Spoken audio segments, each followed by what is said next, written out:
સાહેબે વાત કરી કે આપણે દાવો લેવાનો નહીં, બરાબર? આપણી છોકરી જતી રહે એ આપણે આપણામાં આવે, એના મા બાપના આપણા પંચાયત છોડીને કોઈ પણ સરપંચ કોઈ હોદ્દેદાર એને વિશે કોઈ ચર્ચા કોઈ વિચારણા કરે નહીં, અને જે છોડી જતી રહી એ એનો બાપ જવાબદાર છે. પૈસા લાવો તો બરાબર. ધોમજેડે તમને પતિ પત્ની કરાવ્યો બેને, બરાબર? પેદાશી કરવાનો ધોમજેડ નથી આવ્યો, તમે બે જણાથી પેદાશી કરી, બરાબર? જે તમારી જે સંપત્તિ છે એ પેલાનો મોકલ દો, કોકને ઘેર મોકલ દો, કોકને ઉછીનો આપ દો. એ તમારી માટે છે, તમારી જવાબદાર છે. અને ત્યાંનું શું કરવાનું છે એ ગામના જે કાર્યકર તમને આ વહીવટ કરી આલે, બરાબર? વહીવટ કરી આલે ખબર પડી જાય. બે જ તન ટાળો રહે, પછી એલે બામ પેલે બામ એટલે એને જો પૈસા જાક હોય રાખવાની એ બીજા તન કડા કડા જાક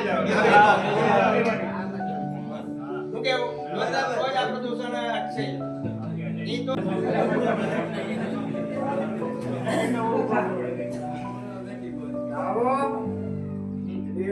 લાવવાની વાત છોડી દેવાની. છોકરી જાય એના મા બાપે 51,000 રૂપિયા હોમે આલવાની એટલી વાત કરો.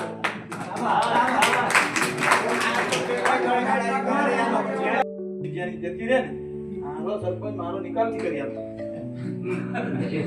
હાથ વખત એમ ઘેર ગયું પણ મારા છોરીનું 95 થી કરતો દાવોથી પહોંચ્યા. એટલે આ ફદાભાઈ જે દરખાસ્ત કરી મારો આર્થિક ટેકો ચોરી જતી રહી એના મા બાપે 51,000 લેવાનું કરો.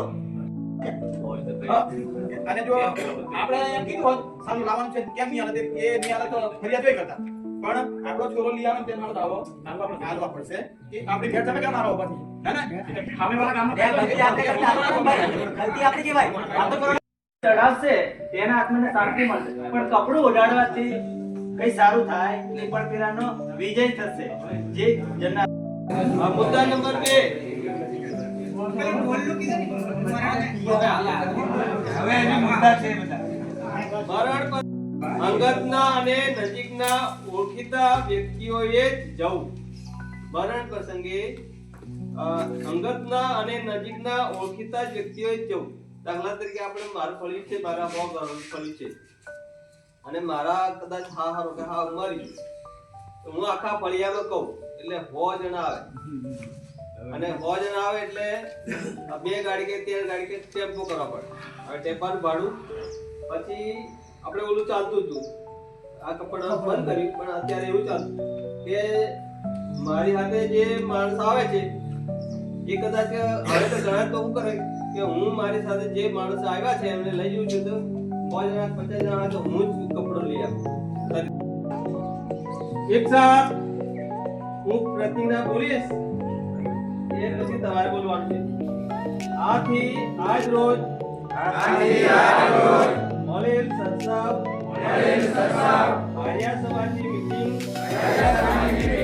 મળી જેમાં આજની ગ્રામજનોએ નક્કી કરેલા સમાજના નિયમોનું સાચા દિલથી પાલન કરીશું અને કરાવીશું.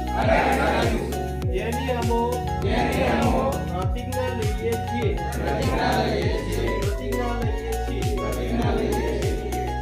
ભારત માતા કી જય.